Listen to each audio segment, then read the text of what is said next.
Hello students, I am Akhilesh Mishra, I am physics faculty.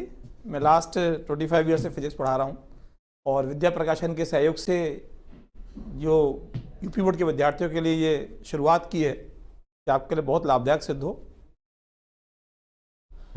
सभी को नमस्ते, गुड इवनिंग, नमस्ते निशांत, अंजलि, प्रणाम Pushparaj ji, good evening Anjali Sharma, UPSC. यही है निशांत जी, हम यही हैं। चलो अब आपस की बातचीत बंद कर दीजिए। अब स्टार्ट करते हैं topic, new chapter.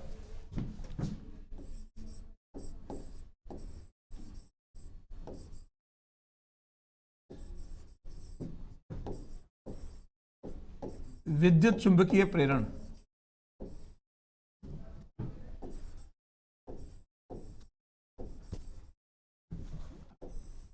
Electromagnetic induction, EMI बोलते हैं। सभी को गुड इवनिंग। देखिए होता क्या है बेसिकली, विद्युत बल रेखाएं जैसे पढ़ी थी आपने, ऐसे ही चुंबकीय बल रेखाएं होती हैं। चुंबकीय बल रेखाएं काल्पनिक रेखाएं हैं किसी वास्तविक चुंबकीय क्षेत्र को प्रदर्शित करने के लिए, और ये किसी चुंबक के उत्तरी ध्रुव से निकलती हैं और दक्षिणी ध्रुव में प्रवेश करती हैं। नॉर्थ से निकलेंगी, साउथ में प्रवेश करेंगी और अंदर साउथ टू नॉर्थ, अंदर साउथ टू नॉर्थ।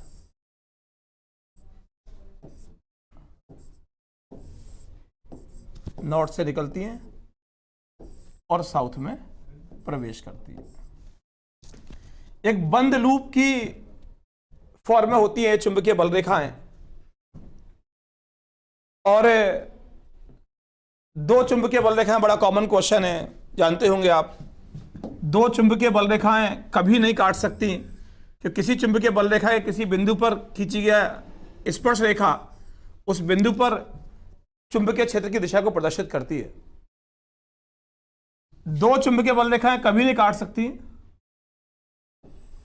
यदि काटेंगी तो कटान बिंदु पर आप दो स्पर्श रेखाएं खींच सकते हैं जो उस बिंदु पर चुंबकीय क्षेत्र की दो दिशाएं प्रदर्शित करेंगी, जो कि असंभव है।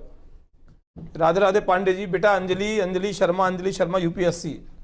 हेलो ललिता, बेटा बात आपस में बात ना करें। नमस्कार ललिता जी। तो दो चुंबकीय बल रेखाएं परस्पर एक दूसरे को नहीं काट सकती। यदि काटेंगी तो कटान बिंदु पर आप दो स्पर्श रेखाएं खींच सकते हैं जो उस बिंदु पर चुंबकीय क्षेत्र की दो दिशाएं प्रदर्शित करेगी, जो कि असंभव है। यदि चुंबकीय बल रेखाएं परस्पर समांतर हैं और समदूरस्थ हैं तो एक समान चुंबकीय क्षेत्र है, और असमांतर हैं तो असमान चुंबकीय क्षेत्र है। तो फ्लक्स क्या होता है बेसिकली, चुंबकीय फ्लक्स क्या होता है? जैसे आपने वैद्युत फ्लक्स पढ़ा था, ऐसे ही चुंबकीय फ्लक्स है।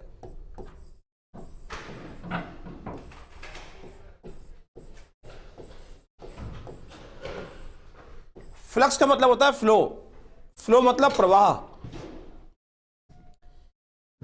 एक ये कोई लूप है और चुंबकीय क्षेत्र में रखा हुआ है, तो इस लूप से जो चुंबकीय बल रेखाएं पास हो रही हैं, ये ऐसे पास हो रही हैं चुंबकीय बल रेखाएं इस लूप से होकर, वो क्या है? चुंबकीय फ्लक्स। और दो चुंबकीय, आप जो फॉर्मूला है चुंबकीय फ्लक्स का, phi B is equal to vector B dot vector A, या phi B is equal to होता है बी ए कॉस थीटा, जहां थीटा, गुड इवनिंग बेटा, जहां थीटा ये वेक्टर ए है, वेक्टर ए क्षेत्रफल सदिश, इसकी दिशा हमेशा पृष्ठ के तल के लंबवत होती है बाहर की ओर। ये वेक्टर ए ऐसे है, चुंबकीय क्षेत्र ऐसे है, थीटा कितना हो गया? 0 हो गया। यदि लूप ऐसे रखा हुआ है, चुंबकीय क्षेत्र ऐसे है, वेक्टर ए ऐसे है, तो इनके बीच में कोण कितना आ गया? थीटा आ गया। ये बी और ये ए। यदि लूप का तल क्षेत्र के लंबवत है क्षेत्र ऐसे है, तल क्या है इसके लंबवत है, तो थीटा कितना होगा, 0 होगा। थीटा तल और क्षेत्र में कोण नहीं है, थीटा है वेक्टर ए और वेक्टर बी के बीच है कोण। तो ध्यान रखना, कंफ्यूज कर सकता है आपको कि तल लंबवत है तो आपने 90 रख दिया, तो फाई थीटा कितना हो गया, 0, तो फाई कितना आ गया, बी ए कॉस 0, कॉस 0 कितना होता है 1, तो फ्लक्स क्या हो गया, अधिकतम हो गया। यदि लूप का तल क्षेत्र के समांतर है तो ये आपका वेक्टर ए हो गया और बी तो आपका ऐसा ही है, तो थीटा कितना हो गया 90 और cos 90 कितना हो गया 0, तो फ्लक्स पास ही नहीं होगा। भाई चुंबकीय बल रेखा ऐसे पास हो रही है, लूप रखा हुआ है ऐसे, इससे कैसे पास हो जाएंगी। तो यदि किसी क्वेश्चन में डायरेक्ट आपको बी और ए के बीच में कोण दिया है तो phi is equal to B A cos theta हो गया। और यदि चुंबकीय क्षेत्र व तल के बीच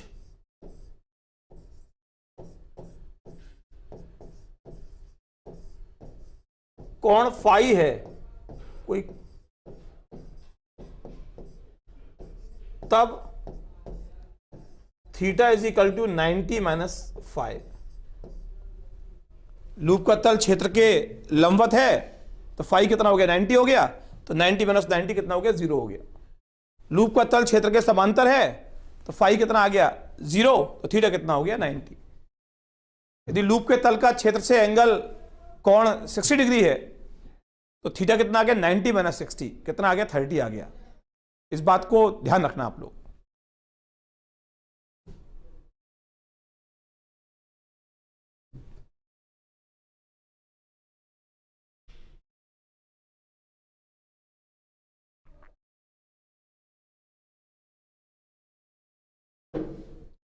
ठीक है, अब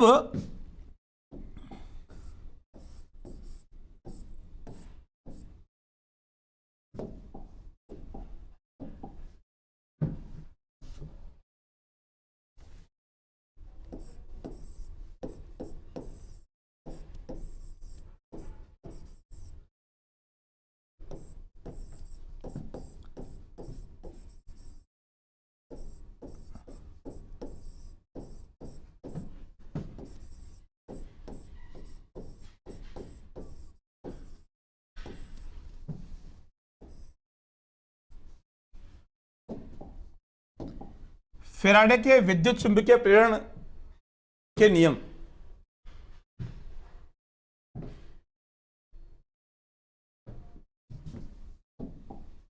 देखिए फैराडे ने क्या किया, फैराडे ने एक कुंडली ली,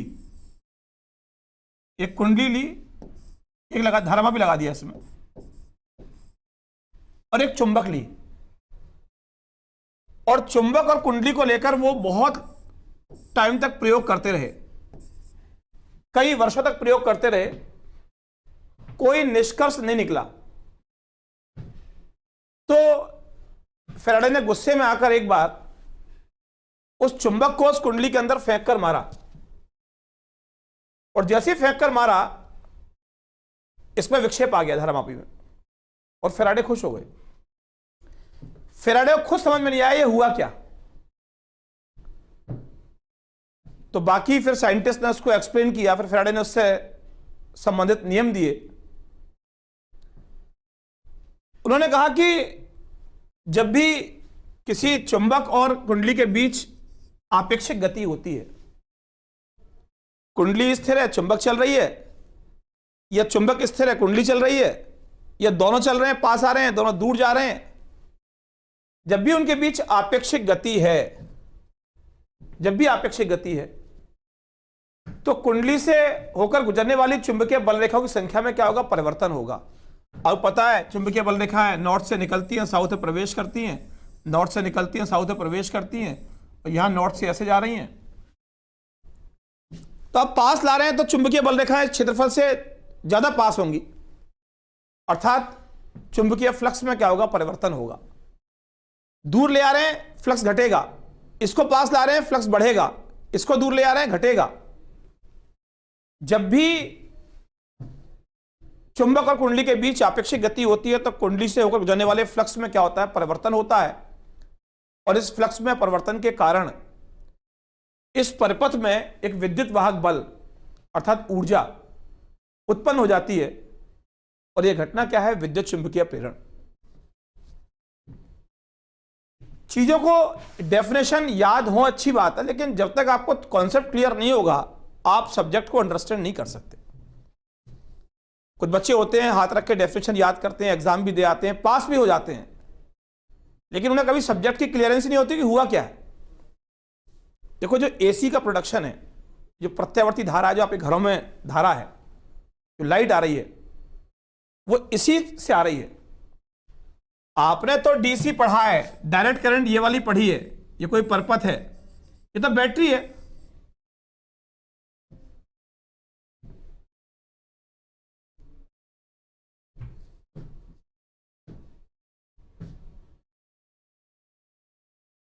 तो बैटरी से जो करंट मिलती है, पहले तो आजादी से पहले तो जो हमारे लाइट थी हिंदुस्तान में वो बैटरी से ही थी, उससे बल्ब जलते थे, फैन चलते थे। लेकिन अब तो एसी आ गई। कैसे प्रोडक्शन होता है? जो बड़े बड़े डैम होते हैं, बांध होते हैं, तो पानी को रोकते हैं बहुत हाइट तक, फिर वहां से नीचे गिराते हैं। जो उसकी स्थितिज ऊर्जा है वो किस में बदलती है? गतिज ऊर्जा में। और वहां जैसे ब्लेड होते हैं ना, इसके पंखे, जैसे पंखा, वो कूलर के ब्लेड होते हैं, पंखड़ी होती है, टेढ़ी पंखड़ी होती है ऐसे, तो जब पानी उस पर गिरता है तो वो घूमती है। जब वो घूमती है तो उससे एक रॉड जुड़ी हुई है, वो रॉड घूमेगी, और यहां कुंडली है, वो कुंडली घूमेगी। यहां नॉर्थ, यहां साउथ चुंबकीय क्षेत्र है, बहुत बड़े बड़े चुंबक होते हैं। तो जब पानी गिरेगा ब्लेड घूमेंगे, ब्लेड घूमेगा तो रॉड घूमेगी, रॉड घूमेगा तो कुंडली घूमेगी, और कुंडली घूमेगी तो उससे गुजरने वाले फ्लक्स में क्या होगा? परिवर्तन। और उसी फ्लक्स में जो परिवर्तन होता है उससे विद्युत वाहक बल और विद्युत धारा उत्पन्न होती है। वही हम घर में यूज करते हैं, प्रत्यावर्ती धारा।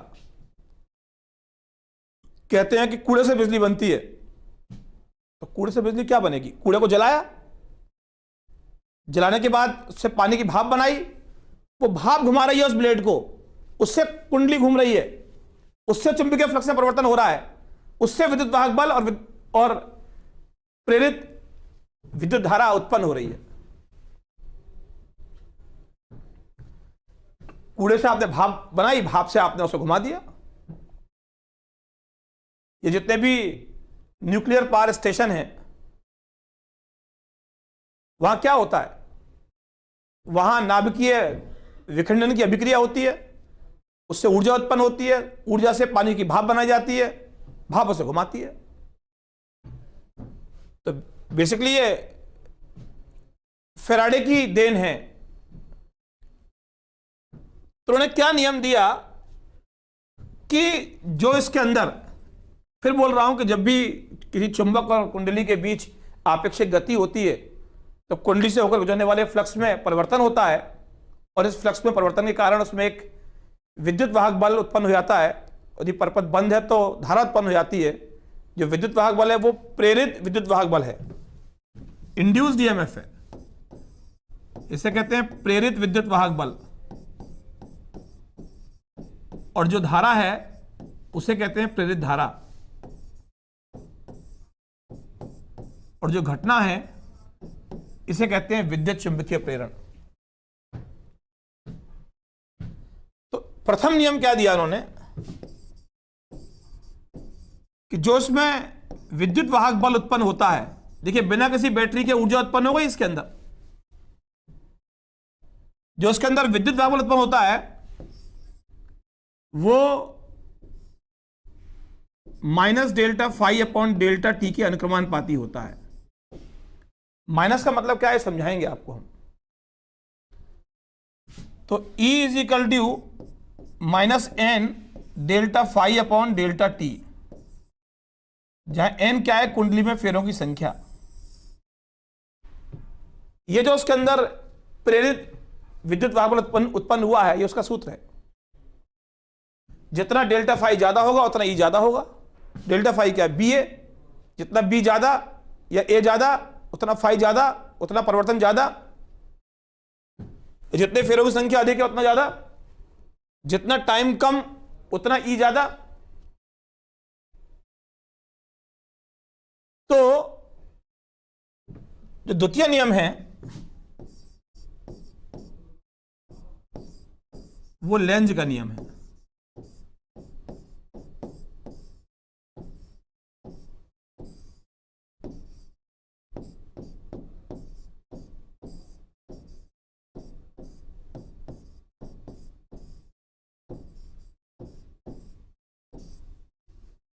लेंज का नियम, लेंज का नियम क्या है कि किसी कुंडली में प्रेरित धारा की दिशा इस प्रकार होती है कि वह उस कारण का विरोध करती है जिस कारण वह उत्पन्न होती है। देखिए, हमने बताया था आपको कि यदि इसमें धारा की दिशा क्लॉकवाइज है, घड़ी की दिशा में है, तो ये साउथ बन जाता है, यदि ऐसे धारा बह रही है। और यदि एंटी क्लॉकवाइज है, घड़ी के अपोजिट है, तो वो नॉर्थ बन जाता है।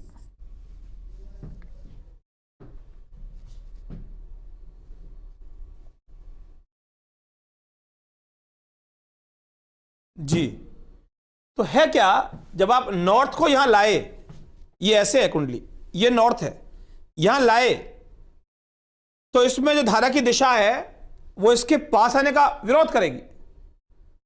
मतलब ये नॉर्थ है तो क्या बन जाएगा, नॉर्थ बन जाएगा। पास ला रहे हैं, नॉर्थ नॉर्थ बन गया, इसका मतलब धारा की दिशा क्या हो गई, घड़ी के विपरीत हो गई। नॉर्थ को दूर ले जाएंगे, साउथ हो जाएगा। भाई नॉर्थ को ला रहे हैं तो नॉर्थ बन गया, इसके पास आने का विरोध कर रहा है।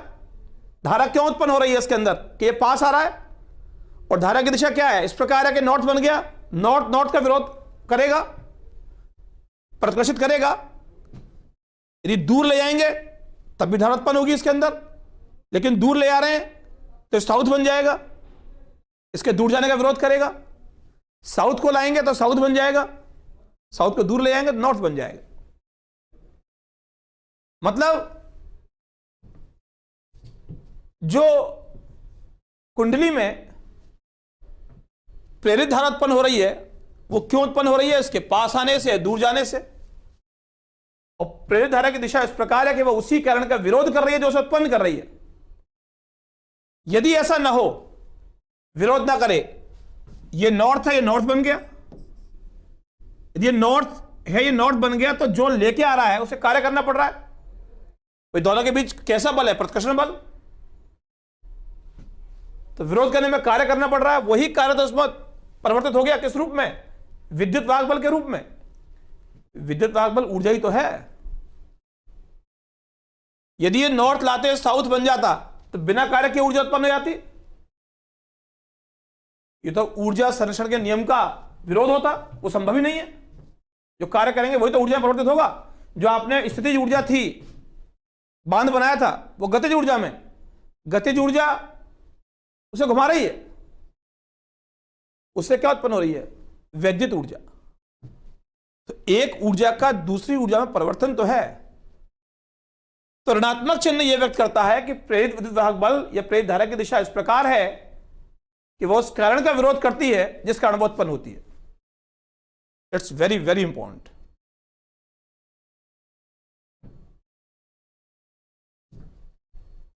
बात समझ रहे हैं? तो ये दोनों नियम हो गए आपके।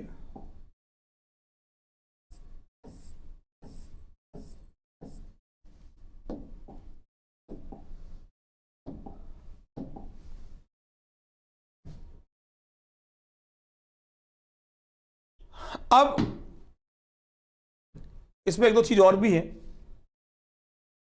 जैसे स्वप्रेरण की घटना है, स्वप्रेरण, अन्योन्य प्रेरण।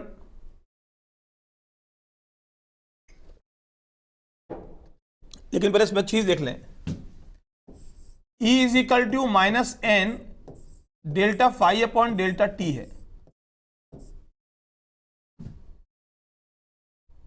देखिए आपके पास तीन परपथ हैं। एक पहले पढ़ा आपने संधारित्र, एक पढ़ा आपने प्रतिरोध, और एक पढ़ रहे हैं आप कुंडली। यहां जो V आया था, कितना आया था इसके सिरों के बीच, V आया था Q अपॉन C। यहां V कितना आया था, IR,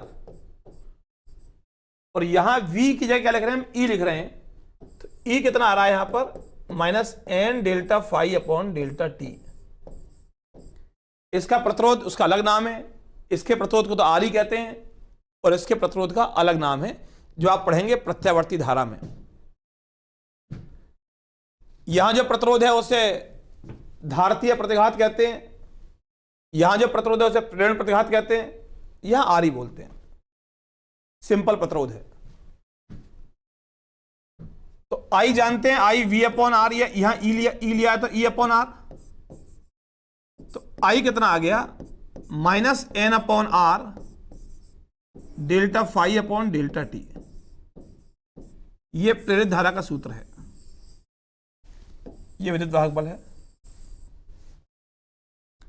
और I is equal to Q upon T, ये डेल्टा टी ले लो। Q कितना आ गया, I डेल्टा टी। तो Q कितना आ गया, माइनस साइन लगा लो भले, n upon R delta phi upon delta T into delta T. तो Q अपॉन आर कितना आ गया, n upon R delta phi.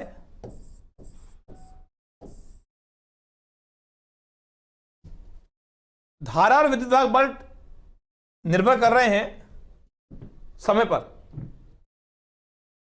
लेकिन आवेश समय पर निर्भर नहीं करता। चाहे हम तेजी से लाएं चुंबक को उसके पास या धीरे लाएं, जो प्रेरित आवेश उत्पन्न होगा उसका मान क्या रहेगा, समान रहेगा। ठीक है, तो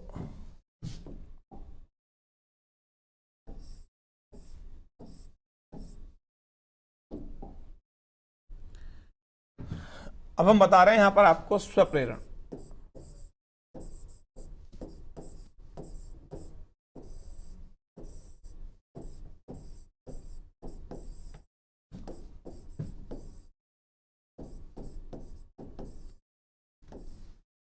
सेल्फ इंडक्शन।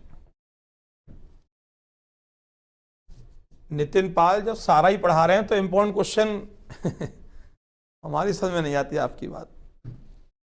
जब मैं थ्योरी में A to Z सारा पढ़ा रहा हूं, उसके बाद में क्या बचा बेटा, सब कुछ इंपॉर्टेंट होता है।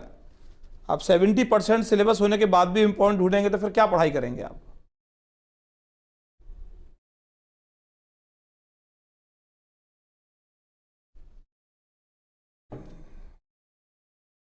देखिए स्वप्रेरण क्या होता है, आज थोड़ी सी मेरी तबीयत खराब है, मैं उतना अच्छा आपको नहीं बता पा रहा। देखिए है क्या,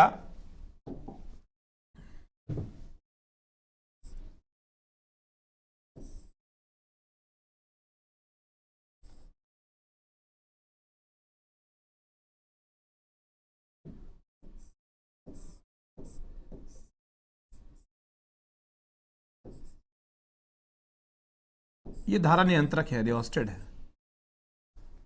ये है धारा नियंत्रक।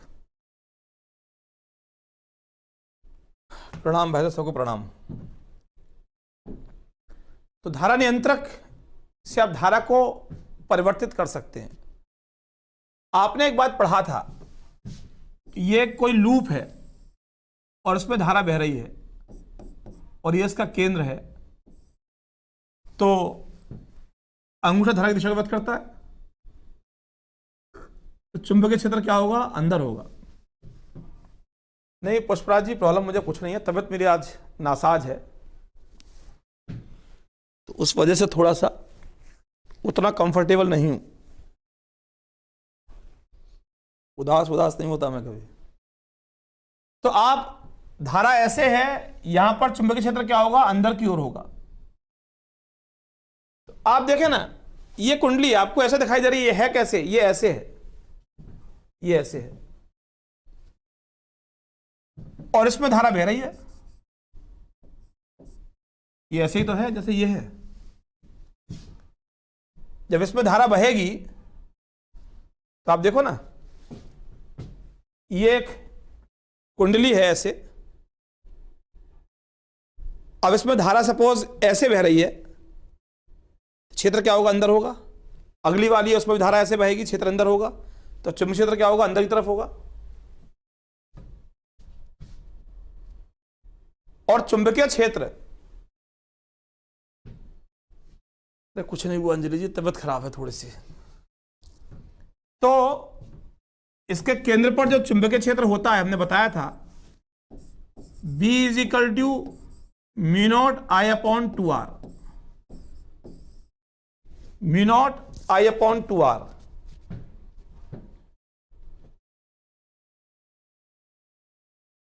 तो आप सोच कर देखिए, जब मैं रिहोस्टेट से, धारा नियंत्रक से, इससे क्या बदलता है, आर बदलता है। आर का मतलब जैसे आपका फैन का रेगुलेटर होता है, जब घुमाते हैं ना आप, तो फैन की स्पीड चेंज हो जाती है, वही धारा नियंत्रक है, जिसे रेगुलेटर बोल देते हैं आप। तो यहां पर जब आप रिहोस्टेट से आप आई चेंज करेंगे, आर चेंज होगा, जो खिसकाते हैं आर चेंज होगा, और आर चेंज होगा तो आई चेंज होगा। आई तो वी अपॉन आर होता है, तो आर चेंज होने से आई चेंज होगा, और आई चेंज होगा तो बी चेंज होगा, और बी चेंज होगा तो फाई चेंज होगा। Phi is equal to B into A है। बात समझ रहे हैं? जब आप इस कुंडली के अंदर, जब आप इस कुंडली के अंदर आप आई चेंज करेंगे, तो ऐसे धारा बह रही है, तो चुंबकीय क्षेत्र ऐसे उत्पन्न हो रहा है अंदर की तरफ। जब आप आर चेंज करेंगे तो आई चेंज होगा, आई चेंज करेंगे तो बी चेंज होगा, बी चेंज करेंगे तो फाई चेंज होगा। बस यही तो है। जब भी किसी कुंडली में फ्लक्स में परिवर्तन होता है, तो उसमें इंड्यूस्ड ईएमएफ और इंड्यूस्ड करंट, प्रेरित विद्युत वाहक बल और प्रेरित धारा उत्पन्न हो जाती है। और प्रेरित धारा की दिशा इस प्रकार होती है कि वह उस कारण का विरोध करती है जिस कारण वह उत्पन्न होती है। नमस्कार निधि शर्मा जी। उस कारण का विरोध करते हैं जिस कारण वह उत्पन्न होती है। इसके अंदर भी मुख्य धारा ऐसे बह रही है, और मुख्य धारा के कारण चुंबकीय क्षेत्र ऐसे है, तो इसके अंदर एक प्रेरित धारा बहेगी जिसकी दिशा क्या होगी, मुख्य धारा के विपरीत होगी। और वो जो उसके कारण जो फ्लक्स है, और जो ये वाला फ्लक्स है, उस फ्लक्स को घटाएगी। बड़े ध्यान से मेरी बात समझना। आप यदि इसमें फ्लक्स बढ़ रहा है, तो धारा की दिशा जो होगी वो उसके विपरीत होगी, ऐसे होगी। यदि मुख्य धारा ऐसे बह रही है तो प्रेरित धारा ऐसे बहेगी। और यदि फ्लक्स घट रहा होगा, यदि फ्लक्स ऐसे पास हो रहा है, इससे वो घट रहा है, तो प्रेरित धारा उसी दिशा में बहेगी, उस फ्लक्स को बढ़ाने की कोशिश करेगी। बढ़ेगा घटाएगी, घटेगा बढ़ाएगी। यही प्रेरित धारा का नेचर है कि वह हर वो उस कारण का विरोध करते हैं जिस कारण वह उत्पन्न होती है। प्रेरित धारा क्यों उत्पन्न हुई? कि आपने उसमें आई को बढ़ाया, बी बढ़ा। यदि आई को ना बढ़ाते तो उत्पन्न होती नहीं।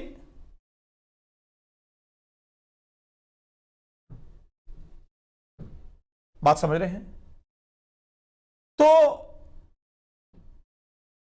एक कुंडली से फ्लक्स कितना पास हो रहा है? फाई। ऐसी ऐसी एन कुंडली है, एन फेरे हैं, तो एन फाई अनुक्रमण पाती है किसके? आई के। जो कुल फ्लक्स पास हो रहा है वो धारा के अनुक्रमण पाती है। क्यों अनुक्रमण पाती है? आई बढ़ेगा, आई बढ़ेगा तो बी बढ़ेगा, बी बढ़ेगा तो फ्लक्स बढ़ेगा। तो कुल फ्लक्स जो उस कुंडली से पास हो रहा है वो प्रवाहित धारा के क्या है? अनुक्रमण पाती है। जितना आई बढ़ेगा उतना बी बढ़ेगा, जितना बी बढ़ेगा उतना फाई बढ़ेगा। और N phi is equal to L I, जहां एल एक नियतांक है जिसे कहते हैं स्वप्रेरण गुणांक। स्वप्रेरण गुणांक एल इज इक्वल टू कितना है? N phi upon I. L कितना है? N phi upon I. L की परिभाषा दे सकते हैं, नमस्कार जी, एल की परिभाषा दे सकते हैं। जब भी परिभाषा देते हैं नीचे वाली टर्म को 1 मान लेते हैं। तो इफ यदि I is equal to 1 ampere तो L इज इक्वल टू कितना आ गया, N फाइ।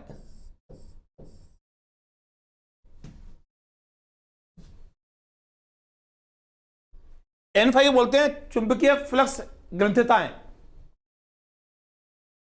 तो स्वप्रेरण गुणांक चुंबकीय फ्लक्स ग्रंथिताओं के संख्या के बराबर होता है यदि कुंडली में प्रवाहित धारा का मान 1 एम्पियर है। यह आपको डेफिनेशन याद नहीं करनी होती है, तो अपने आप बना के आप लिख सकते हैं। और इसमें क्या उत्पन्न होगा, विद्युत वाहक बल। जब फ्लक्स में परिवर्तन हो रहा है, अब फ्लक्स में परिवर्तन चाहे चुंबक के पास लाने से करें या आई का मान परिवर्तित करके करें। बदल, यदि पास ला रहे हैं फ्लक्स बढ़ रहा था, दूर ले आ रहे हैं फ्लक्स घट रहा है, तो यहां भी क्या हो रहा है, फ्लक्स किस पर निर्भर है, बी पर। आई से बी को बढ़ाएं तो बढ़ेगा, घटाएं तो घटेगा, और फ्लक्स में परिवर्तन होगा तो प्रेरित विद्युत वाहक बल और प्रेरित धारा उत्पन्न होगी।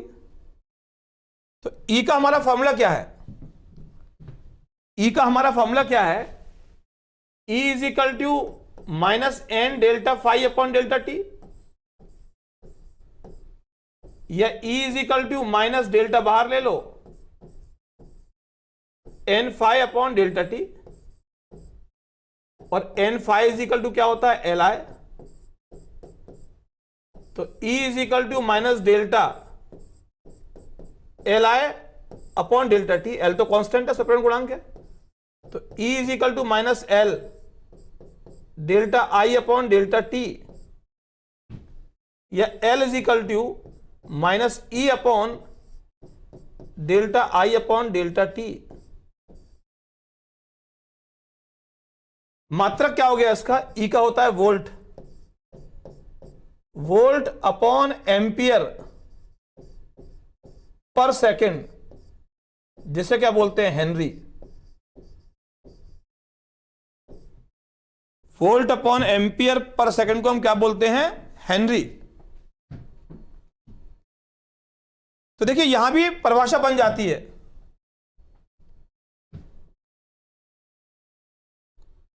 यहां भी एग्जाम, तुम लोग यार मेरी बात समझ नहीं आई मिश्रा जी,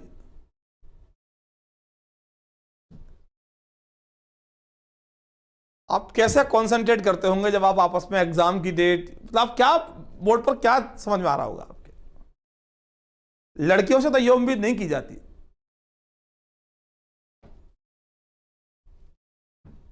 लो कब से आई बोर्ड का एग्जाम, कह जी अब होगा, 7 मार्च को होगा। सो सरप्राइजिंग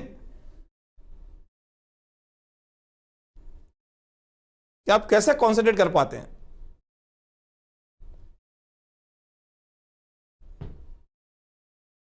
तो देखिए यहां से इस सूत्र से if delta I upon delta T is equal to 1 ampere per second, तो एल कितना होगा, माइनस ई। अब बच्चे याद करते हैं, परिभाषा अपने आप बना लो।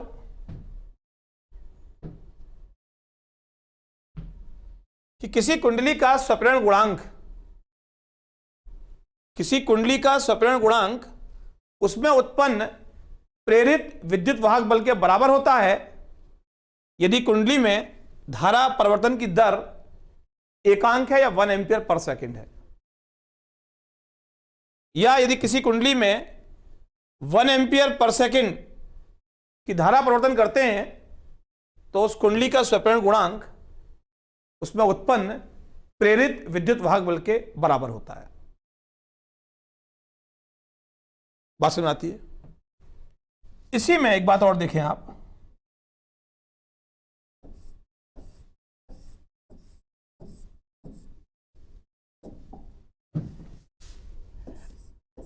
L is equal to minus E upon delta I upon delta T है। तो मैंने बताया था इसका मात्रक हेनरी है, और 1 हेनरी इज इक्वल टू कितना है, 1 volt upon 1 ampere per second.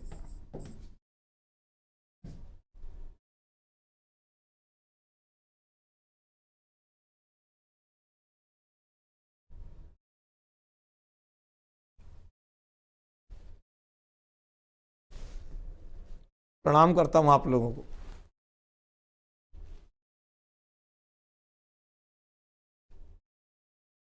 तो 1 हेनरी की डेफिनेशन क्या है?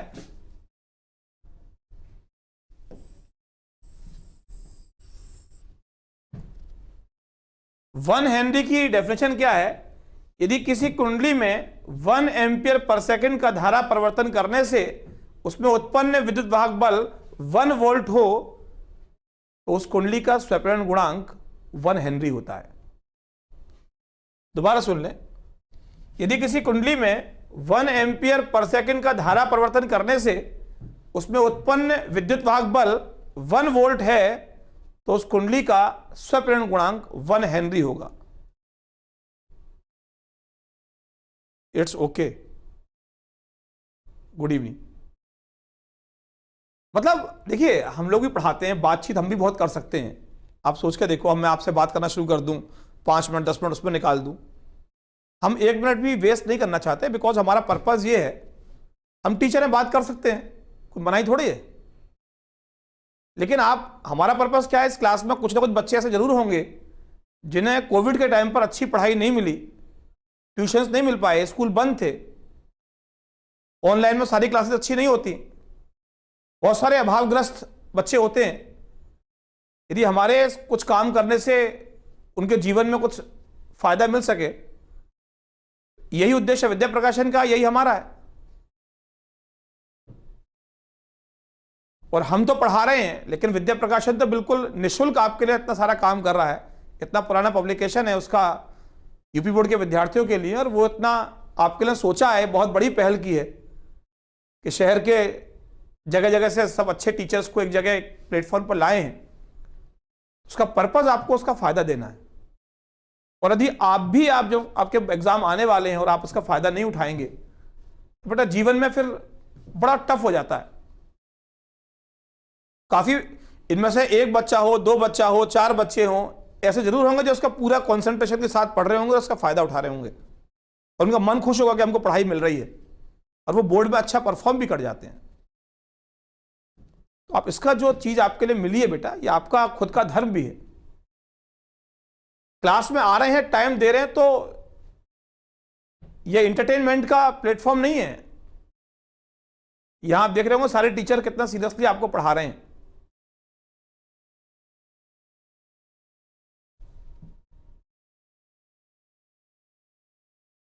हाँ, तो अब यहां आनंद लो ना उस चीज का।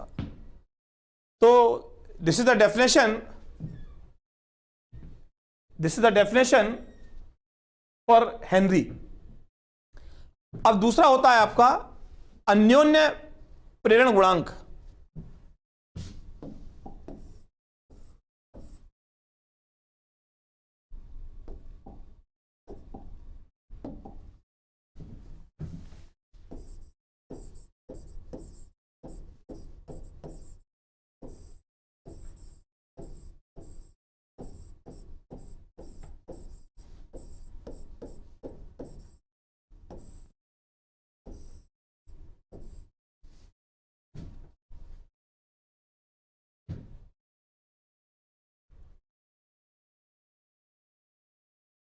हमसे बात हो सकती है? हाँ करो। करो भाई साहब, बात करो।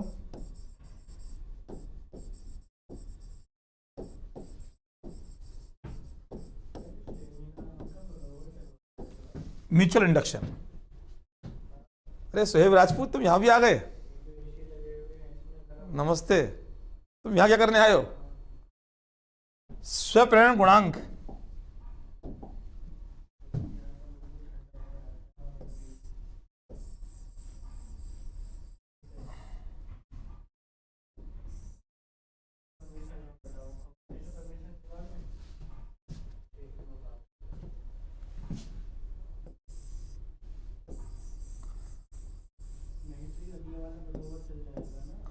अब ये सुहेब राजपूत इतना बढ़िया बच्चा है हमारा, ये ड्रॉप करके तैयारी कर रहा है, यूपी बोर्ड का बच्चा है, और यूपी बोर्ड के बच्चे ने आकर सीबीएसई बोर्ड के बच्चों के साथ उन बच्चों को बीट कर रहा है। मतलब फर्स्ट सेकंड ये इसकी रैंक रहती है, और 8 से 10-12 घंटे पढ़ाई करता है, और मुझे उम्मीद है कि इस साल मेडिकल एंट्रेंस एग्जाम क्वालिफाई कर लेगा। तो ये बच्चे की सीरियसनेस पर डिपेंड करता है बेटा, कौन बच्चा कितना चीजों को सीरियस लेता है। पूरा जीवन बदल जाता है जीवन, यदि बच्चा मेहनत करता है तो।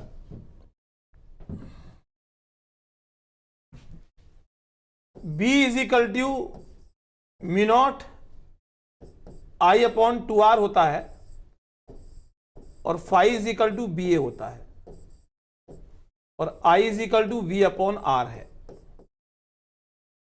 हमें तो किसी कुंडली में फ्लक्स में परिवर्तन करना है, चाहे हम किसी चुंबकीय,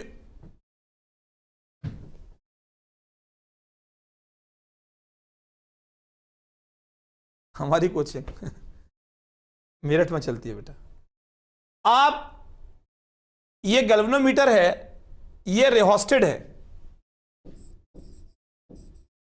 धारा नियंत्रक है। आप जब इसमें धारा का मान, जब धारा बह रही है इसमें, तो आप देखो ना, इसमें धारा बह रही है ऐसे, केंद्र पर क्षेत्र क्या होगा इसके, ये कुंडली लूप है, केंद्र पर क्षेत्र क्या होगा, इधर होगा, इसमें भी क्या होगा, इधर होगा, इसमें भी क्या होगा, इधर होगा, और ये सारा किससे पास हो रहा होगा, इस वाली कुंडली से। चुंबकीय क्षेत्र ऐसे है, इससे पास हो रहा है। जी अंजलि जी, तो यहां से ये रेहोस्टेड है, I = V/R। यदि इसमें R चेंज करेंगे तो I चेंज होगा, और I चेंज होगा इसके अंदर तो B चेंज होगा, B चेंज होगा, जब फ्लक्स निकल रहा है वो फ्लक्स चेंज होगा। वो फ्लक्स किससे पास होगा, द्वितीय कुंडली से। ये प्राथमिक कुंडली है और ये द्वितीय कुंडली है।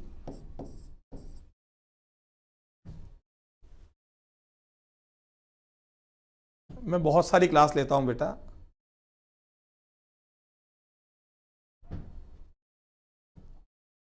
मैं आपसे डिस्कस नहीं कर रहा कभी, लेकिन लेता हूं। देखिए, जब भी आप धारा नियंत्रक से R का मान बदलेंगे तो I बदलेगा, परपथ में I बदलेगा, और I बदलेगा तो जो B इसके अक्ष पर चुंबकीय क्षेत्र है उसका मान क्या होगा, बदलेगा, और B बदलेगा तो phi बदलेगा, और वो phi किससे पास हो रहा है, द्वितीय कुंडली से। प्राथमिक कुंडली में धारा प्रवाहित कर रहे हैं, और द्वितीय कुंडली से गुजरने वाले फ्लक्स में क्या हो रहा है, परिवर्तन हो रहा है। तो इसका मतलब क्या है,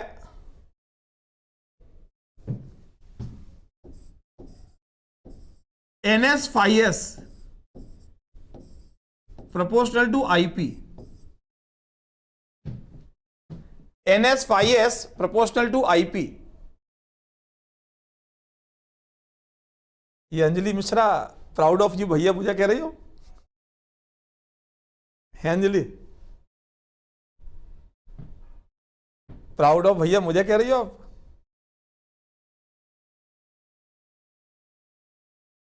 शिवांग यादव, आप किस क्लास में है बेटा, आप हैं किस क्लास में?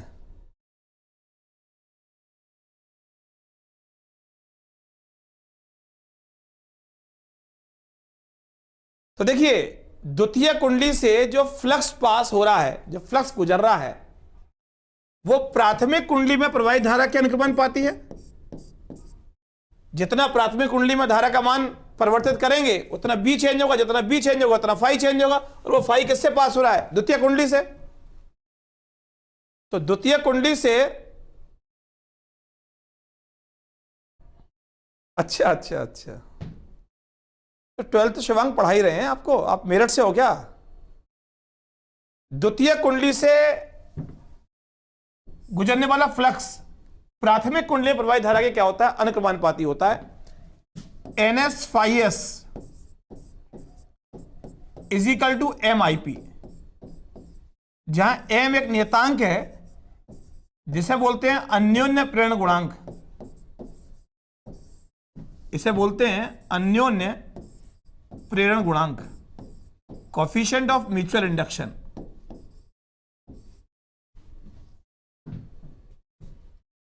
तो बेटा पढ़ा तो रहे हैं यहां पर आपको हम। आप यूपी बोर्ड से सीबीएसई बोर्ड से? नहीं, आप यूपी बोर्ड से हैं, सीबीएसई बोर्ड से हैं। एम क्या है? अन्योन्य प्रेरण गुणांक। तो एम इज इक्वल टू क्या आ गया? एम आ गया NS phi S upon IP।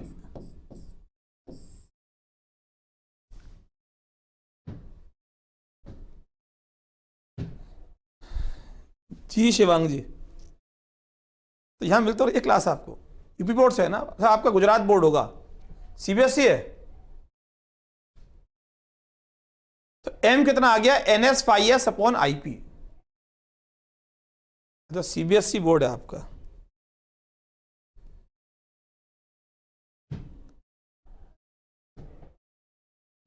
अब बेटा एक्चुअल में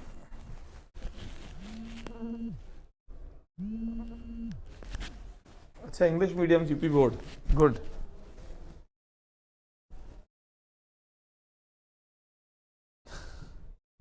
चलिए कल बात करेंगे। तो एम हो गया NS phi S upon IP if IP is equal to 1 ampere. तो M इज इक्वल टू क्या होगा? NS phi S.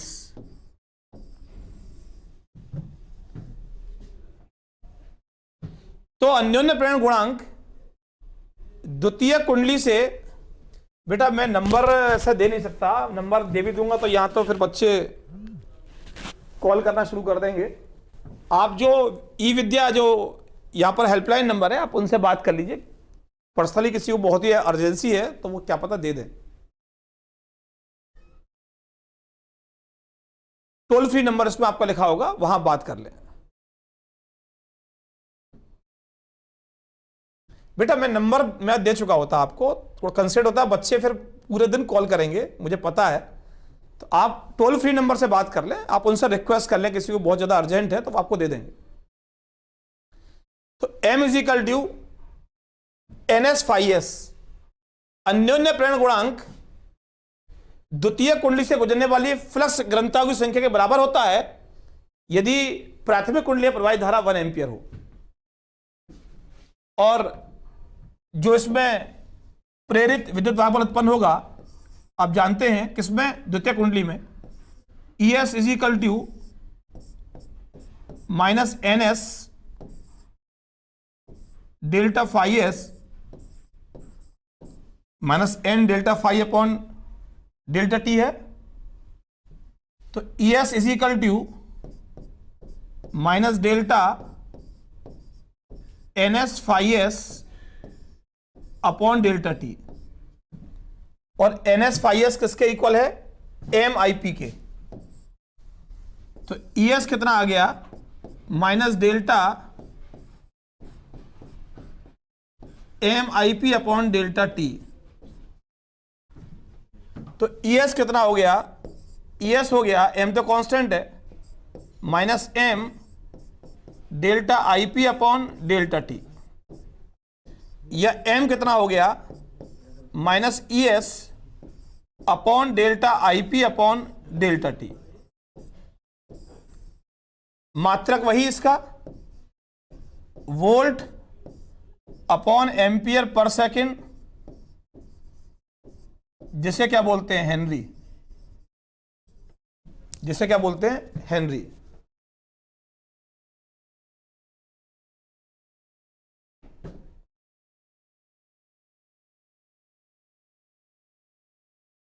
वही मैं तो सिंपल बोल रहा हूं, ई का फॉर्मूला तो है minus N delta phi upon delta T।